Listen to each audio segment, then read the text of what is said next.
agar di masyarakat itu terjadi panic buying.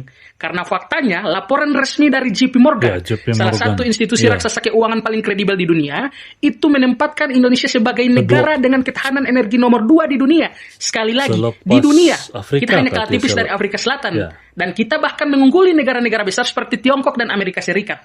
Ini bukan opini, ini adalah hasil analisis terhadap 52 negara yang mencakup 82% Di tengah ketidakpastian global, guys, ekonomi global sentiasa terguncang dengan banyak krisis energi, krisis mata uang, dan banyak hal lagi. Tapi Indonesia malah menguat, guys.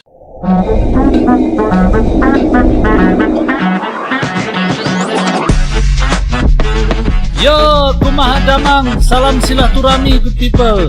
Ojo lali di subscribe yo channelku. Assalamualaikum, kumaha damang sampurasun, sarang wilujeng sumping ke channel Abdi. Balik lagi bersama saya BDT dari Borneo. Sabah akan menemani kawan-kawan dalam episode reaction sekali. Guys, hari ini kita bakal react ataupun bakal bahas satu topik yang sangat menarik menurut saya. Di tengah panasnya ekonomi global saat ini, guys, Indonesia malah menguat ekonomi dia. Kalian percaya atau tidak, ini bukan hoax dan bukan dibikin-bikin, tapi mempunyai data dan fakta apa yang saya mau cakap ini nanti. Kita nonton dulu video yang saya mau react ini, nanti di ujung video baru saya bahas, guys. Jadi ojo lali guys, di subscribe channelku, jangan lupa klik like, comment, share, aktifkan tombol lonceng supaya tidak ketinggalan video-video yang bakal saya react. Dan tanpa buang-buang waktu, let's go kita nonton video ini, guys. Let's go, 1, 2.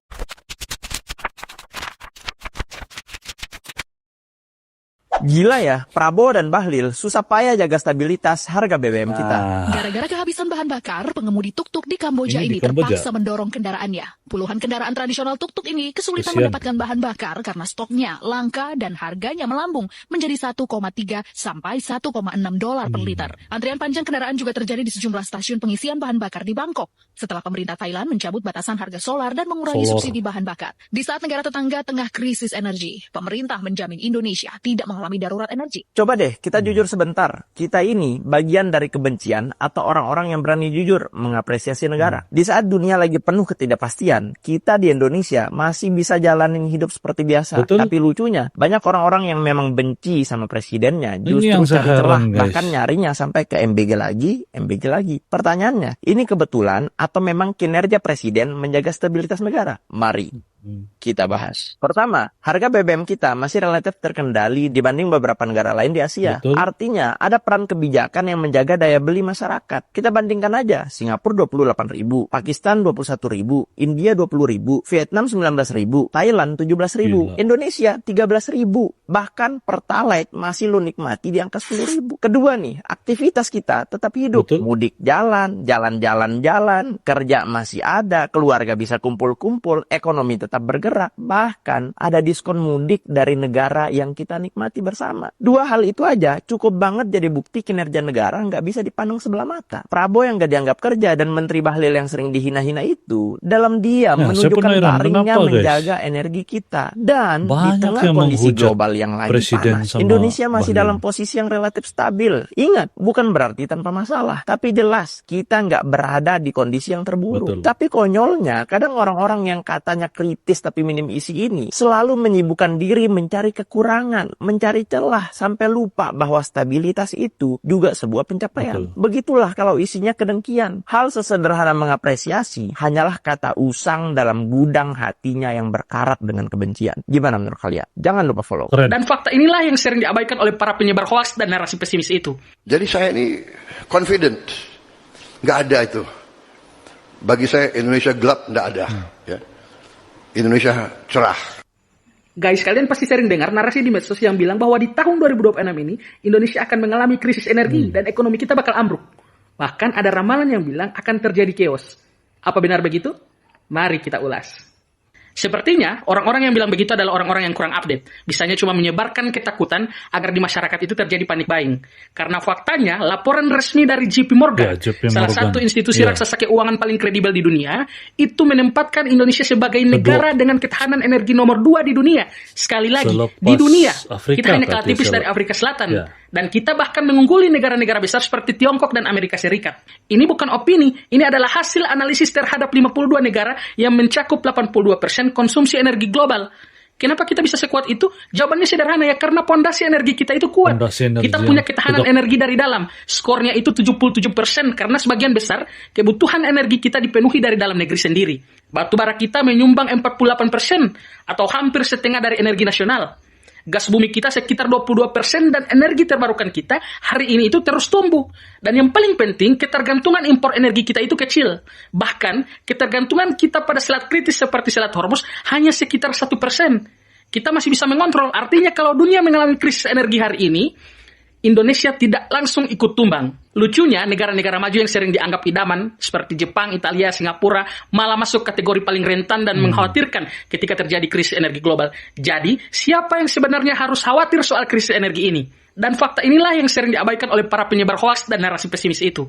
Jadi kita perlu bersyukur jadi warga Indonesia, sebab dunia melihat kita sebagai salah satu negara paling kuat menghadapi krisis energi. Sekarang keputusan ada di tangan kita, mau ikut percaya pada data atau terus terjebak dalam narasi ketakutan yang tidak Betul, berdasar. guys. Ini pendapat saya, Ada silakan. yang bilang pertumbuhan kita cuma 4,7% itu World Bank kan ya.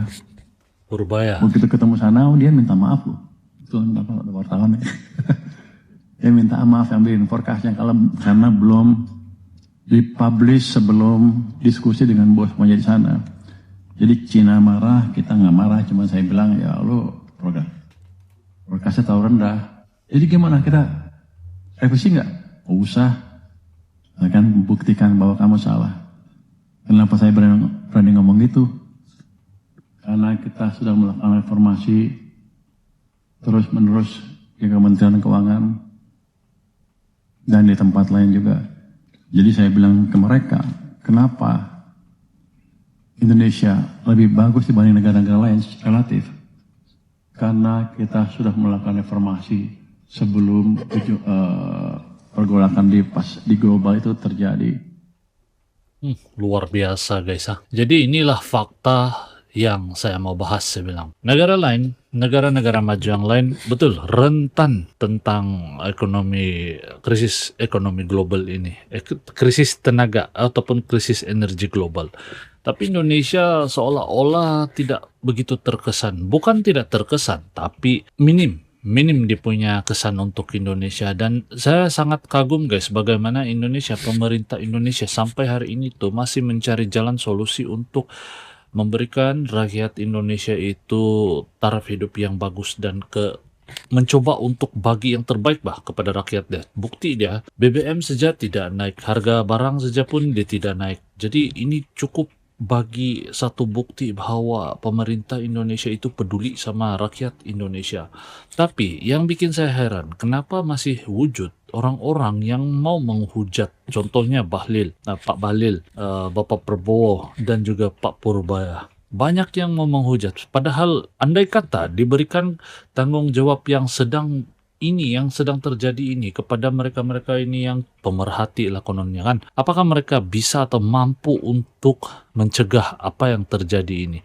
Apakah mereka akan dapat melakukan sebaik apa yang sedang dilakukan oleh pemerintah Indonesia saat ini? Itu pertanyaan saya guys. Kalau menurut kalian bagaimana? Coba komen di ruang kolom komentar di bawah. Dan saya rasa sampai di sini video pada kali ini. Moga bermanfaat dan kalian suka, moga mengedukasi juga. Dan sampai jumpa di video yang akan datang. Terima kasih sudah menonton guys. Assalamualaikum. Yo teman-teman, ojo lali di subscribe yo channelku.